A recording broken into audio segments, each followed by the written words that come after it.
Happy New Year! A lot of you out there are making resolutions. We're talking how to make 2022 your year to live well on Extension Today. Extension Today is sponsored by the Ohio State University College of Food, Agricultural, and Environmental Sciences. Hi, I'm Jenny Lobb with OSU Extension. I'm here today with Stephen Moore, who's an Extension educator with OSU LiFEsports, to share some tips to make 2022 your year to live well. Stephen, a lot of people make resolutions this time of year, but they often don't stick through the end of the month. What are some strategies people can use to make a goal that sticks? Well, I think that we all make these big goals at the beginning of the year when it comes to health and wellness, but sometimes we should just break it down into like smaller goals. So instead of exercising for like 2 hours, try just like 15 or 30 minutes to start. You don't have to go to this big elaborate gym, just doing some push-ups, running in place, jumping jacks, all of those type of things helps, and it's going to help you feel better throughout the year.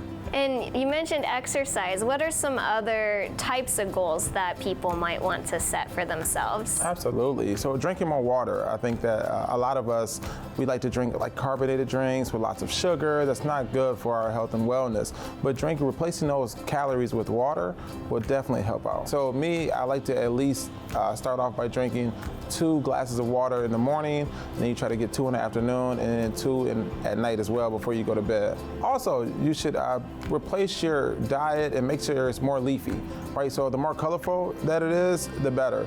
So for me, I like more salads instead of like meat. Think about like the fat intake that you're taking and replace those with leafy vegetables, fruits, grains, and all of that good stuff. So Stephen, say someone sets one of these goals for themselves. What are 3 things you might recommend they do to keep it going through the year? Yeah, absolutely. So writing down your goals, right? Always want to make sure you write them down so you have a source to come back to.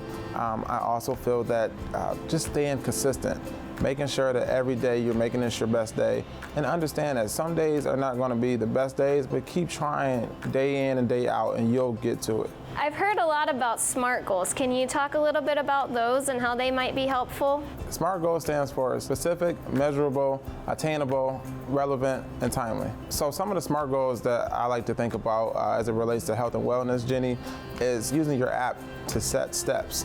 Right? So there's so many apps out there. You can compete with your friends, but just setting a goal, sometimes like 10,000 steps a day, which may sound like a lot, but it's not.